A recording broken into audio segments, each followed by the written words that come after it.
সবাইকে স্বাগত জানিয়ে আজকের ভ্লগটি শুরু করলাম। ভালো লাগলে সবাই একটা করে লাইক করে দেবে।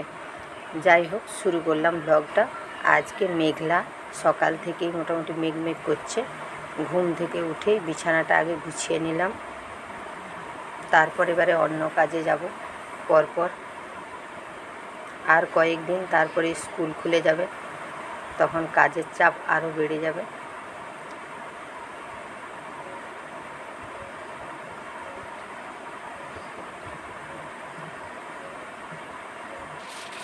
এরপর ঘর ঝাড় দিয়ে দিলাম।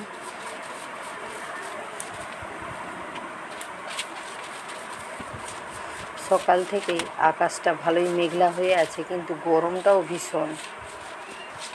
এত গরম যে কাজ করব কি, গরমে টেকা যাচ্ছে না। এই যে আমার সব অ্যালোভেরা গাছ। বাইকটা দেখো কেমন মেঘলা হয়ে আছে। রান্না করে ফেললাম কুমড়োর তরকারি, মাছের মাথা দিয়ে, মাছের ঝোল, মাছের ডিম, আমড়া দিয়ে টক। জামা কাপড়গুলো তুলে নিচ্ছি। ভালোই মেঘ করেছে। কালকে কেচেছিলাম, ভালো শুকনো হয়নি বলে তাই রোদে দিয়েছিলাম। আজকে শুকনো হয়ে গেছে, তাই তুলে নিচ্ছি।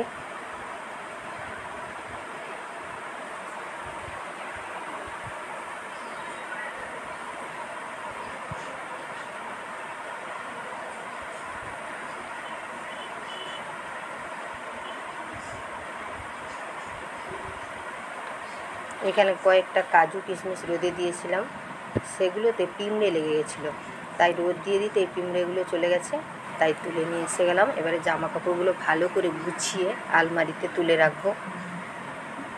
ছেলে মেয়েরা একবার করে জামা কাপড় পরলেই আর দেখতে হবে না, কেচে আবার পরিষ্কার করতে হয় সব সময়। সব মায়েদেরই জ্বালা, সব মায়েদেরই এই পরিশ্রম করতেই হয়। আর তারা তো পরবেই, নতুন নতুন রোজ পরতেই থাকবে। আলমারিতে তুলে রেখে দিলাম।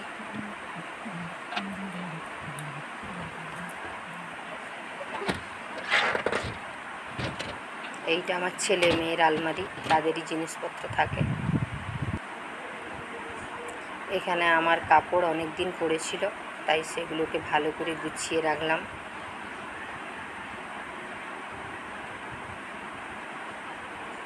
এই একবার দুবার কোথাও গেলেই কাপড় এসে বাইরে পড়ে থাকে, তাই গুছিয়ে রেখে দিচ্ছি তুলে।